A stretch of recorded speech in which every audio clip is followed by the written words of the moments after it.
Deep beneath the surface of the Amazon, where jungle roots push through ancient stone and the air never moves, something extraordinary exists. The micro camera enters slowly through a wall of tangled root systems wrapped around crumbling carved stone blocks. Morning light from the world above filters down through hairline cracks in the ruined floor, painting thin gold lines across damp soil that has not seen sunlight in centuries. The camera descends further. A narrow tunnel entrance hidden beneath a collapsed stone column opens like a throat to the earth. The walls are carved. Ancient hands shaped this stone once, long before the jungle reclaimed it. Now moss and fungal crust cover every surface, and water drips somewhere deeper in the darkness, echoing in a space that belongs entirely to something else. And then the city reveals itself. An enormous underground chamber stretches beyond the camera's full range, a bullet ant megacolony carved from the living earth beneath these ruins. Hundreds of Paraponera clavatas move along familiar paths in organized lines, taking care of rooms filled with groups of white larvae. This colony is not new. This infrastructure took years to build. What we are looking at is one of the most formidable insect fortresses in the Amazon rainforest. At every tunnel junction, a sentry stands, a single bullet ant soldier, nearly 2.5 centimeters long, with a darkly armored body reflecting faint fungal light, holds its position with antennae raised and slowly rotating. It is reading the air for chemical information the way a radio dish reads radio waves. This colony has survived countless threats. It has sentries because it has needed them before, particularly to defend against predators and protect the colony from potential threats. A worker bullet ant moves through a low corridor carrying a larva nearly as large as its head. Others pass in the opposite direction, hauling soil pellets, maintaining the tunnel's architecture. The colony operates on chemical instructions. No central commander, no meeting, no plan discussed. Just pheromone signals flow through the population like electricity through a circuit. It is ancient, it is efficient, and they have no idea what is already moving toward them from the west. The first sign is almost nothing, a faint trembling in the soil, so subtle that only the dust particles falling from the tunnel ceiling betray it for the camera. A bullet ant sentry at the western perimeter freezes completely. Its antennae snap forward. Every sensor in its body is now pointed in one direction. Something is generating ground vibration consistent with a large moving column, and it is getting closer. The camera finds the evidence before the bullet ants fully process its meaning. Fresh chemical trails cut across the colony's established pheromone pathways. Alien scent markers, sharp and aggressive, laid by scouts who have already been through here. 2 bullet ant sentries crouch low over these foreign trails, antennae working at maximum speed. The chemical message is unmistakable to any insect that can read it. Raiders have marked this territory. The raid column is already on its way. A single dead army ant lies at the western tunnel entrance, small and amber-colored. Its hooked mandibles are still locked in an aggressive posture, even in death. It was intercepted by a bullet ant patrol before it could return with a full scout report. But it did not need to return. The pheromone trail it laid is already guiding the column. A bullet ant soldier examines the small body with its antennae. reading species identity, colony origin, and threat level from the chemical residue on its exoskeleton. The information is alarming. Deep in the nursery chambers, something shifts. Nurse workers begin moving larvae away from the outer tunnel network, not in panic, but with quiet urgency. The colony's chemical alarm system operates below the threshold of obvious chaos. A shift in pheromone levels in the outer tunnels has spread inward, and the nursery workers are reacting to a signal they might not thoroughly understand, but feel driven to follow. They are moving the most valuable members of the colony's future to safety. The colony knows something is coming, even if it does not yet know what. A large bullet ant soldier presses its body flat against the tunnel floor, legs spread wide, using its entire exoskeleton as a vibration receiver. The trembling in the stone and soil has changed character. It is rhythmic now, dense and growing stronger with every passing second.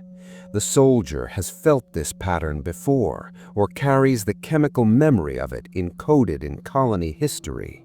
It rises slowly and begins moving toward the western tunnels. What it felt like on the floor was not a threat. It was a flood, and the flood is arriving now. The army ants appear. A thin stream at first, then within seconds, a torrent. Eceton Berkelii soldiers pour through the western tunnel entrance in a column that fills the passage completely, wall to wall and floor to ceiling.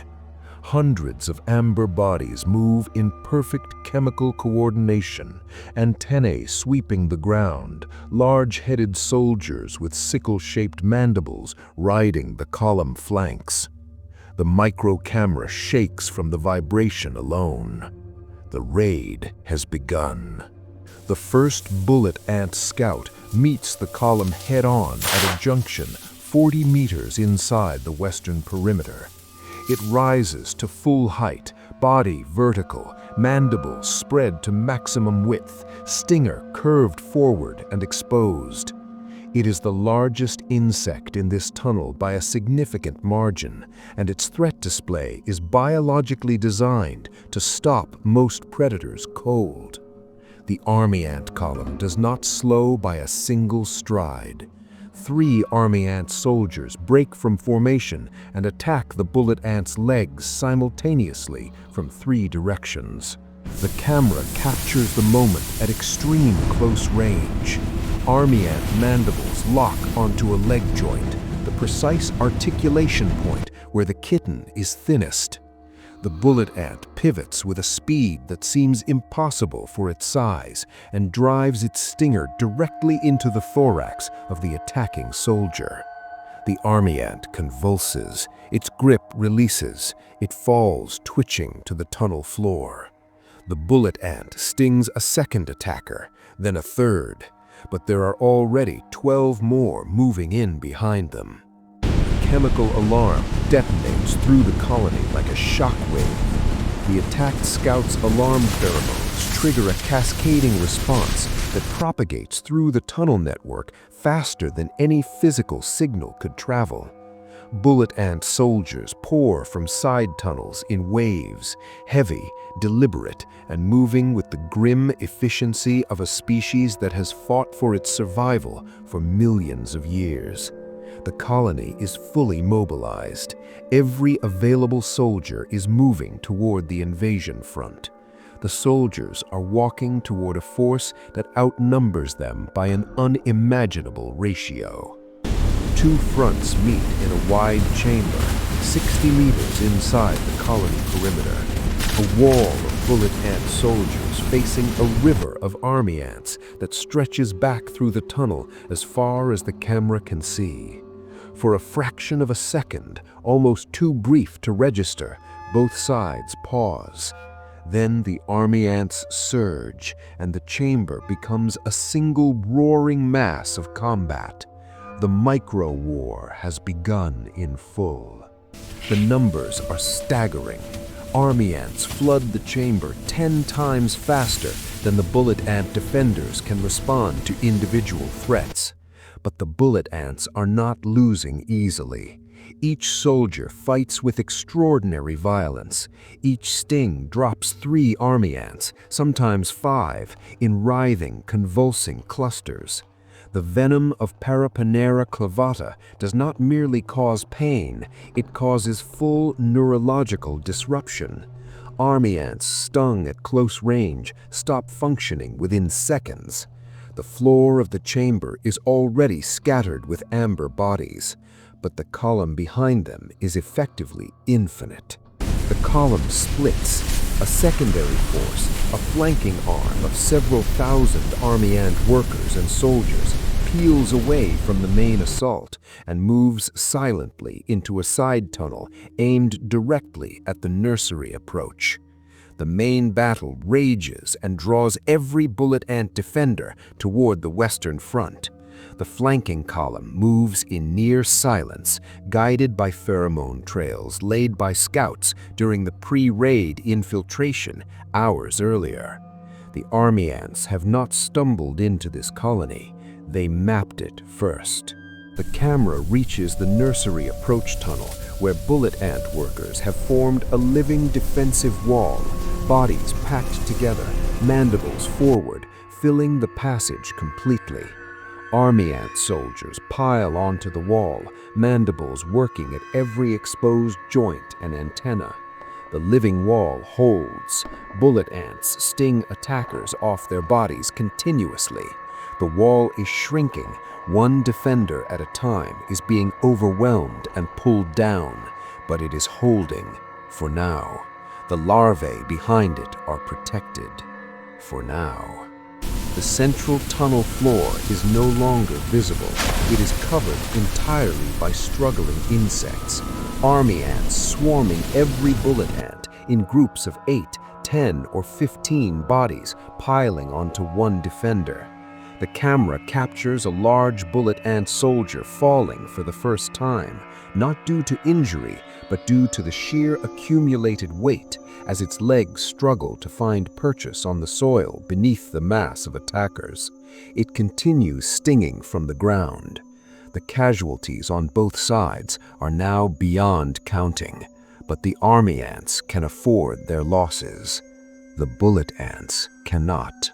The chamber at the colony's center has become the epicenter of something that has no human words adequate to describe it. Army ant columns converge from 3 tunnel entrances simultaneously, their streams merging into a living ocean of amber bodies that covers every surface, floor, walls, and the lower sections of the ceiling.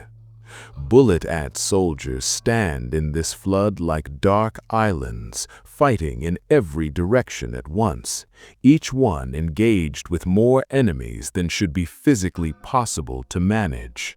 The sound, if we could hear it at our scale, would be deafening.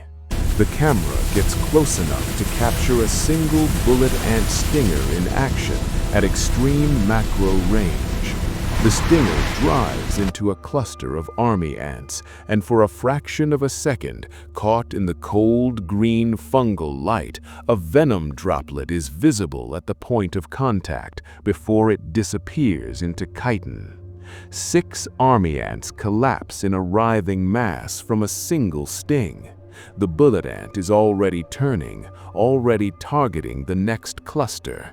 It has been stinging continuously for what must feel, in insect time, like an eternity. The camera is overwhelmed. An army ant column runs directly across the rover lens, bodies filling the entire frame in a blur of legs, mandibles, and amber chitin moving at full speed. For several seconds, the shot is pure chaos, insects covering the camera completely. When the image clears, the chamber ahead looks like a river in flood. The bullet ant defenders are still visible, dark shapes in the amber current, but they are fewer now, noticeably fewer. The battle's vibrations have destabilized the tunnel's ceiling. A section of compacted soil and root mass collapses suddenly, crashing across the battlefield and briefly scattering insects from both sides. The army ants reform their column within seconds. Chemical coordination rebuilds formation faster than the dust settles. Bullet ant soldiers drag their wounded clear of the debris with the same efficiency and return to the defensive line. Neither side stops. Neither side can afford to. The nursery flank has broken through. The living defensive wall is gone, overwhelmed by the weight of numbers after a sustained assault measured in minutes that felt like hours. Army ant soldiers pour into the outer larval chambers, and the camera captures what happens next. Bullet ant nurses, the colony's normally protected caste, turn and fight. There is no behavioral distinction between the sting of a nurse's bullet ant and that of a soldier. The venom is identical, the commitment is identical, but the nurses are outnumbered 40 to 1, and the larvae behind them are already being seized. The noise of the battle has become something quieter and more terrible, the sound of a fight winding down into an aftermath. The camera moves through the outer tunnels where the combat was thickest. The floor is carpeted in insect bodies. Army ant deaths vastly outnumber bullet ant casualties in a raw count, the cost of throwing numbers at venom. But the dead bullet ant represents something the colony will take months to replace. Soldiers of Paraponera clavata are not produced quickly. Each loss tonight creates a gap in the colony's defenses that will not be filled until next season. A bullet ant soldier moves through the debris field using 4 legs. 2 are gone, severed at the joint during the fighting. Its antennae still weakly pick up pheromone signals from the main colony, and it follows them with a stubborn determination, not yet receiving the chemical signal to stop. It will reach the inner chambers or it will not. There is no third option encoded in its nervous system. The army ant column has begun its withdrawal. Laden workers carry bullet ant larvae and immobilized prey items back through the tunnel network toward the jungle surface. This expedition was never a conquest. Army ants build no permanent cities and claim no permanent territory. The incident was a raid, a protein harvest for a moving colony of hundreds of thousands that needed to feed itself. The bullet ant fortress was not a target chosen for hatred or territory. It was chosen because it was there and because it contained what the army ants needed. The jungle operates without malice. Scavenger beetles and mites have already arrived at the tunnel margins, moving carefully through the wreckage. They pick around the bullet ant bodies with caution. The venom remains active in death, and a careless approach to a freshly killed bullet ant can still end badly for a small scavenger. The tunnel ecosystem is reclaiming the battlefield with the same efficiency it reclaims everything in the Amazon. By tomorrow, the bodies will be gone. By next week, the pheromone trails will have been relaid. The tunnel will look almost as it did before. The camera retreats slowly back through the tunnel system toward the surface, past the scarred battle chambers, past the rebuilt nursery walls, and past the western entrance where the army ant column has now completely withdrawn. The ruins above are silent. The jungle above the ruins is silent. Nothing on the surface records what happened in the earth beneath it tonight. Deep in the colony, the surviving bullet ants have already begun their work. New walls, consolidated larvae, Chemical signals reorganize a wounded population around a surviving core.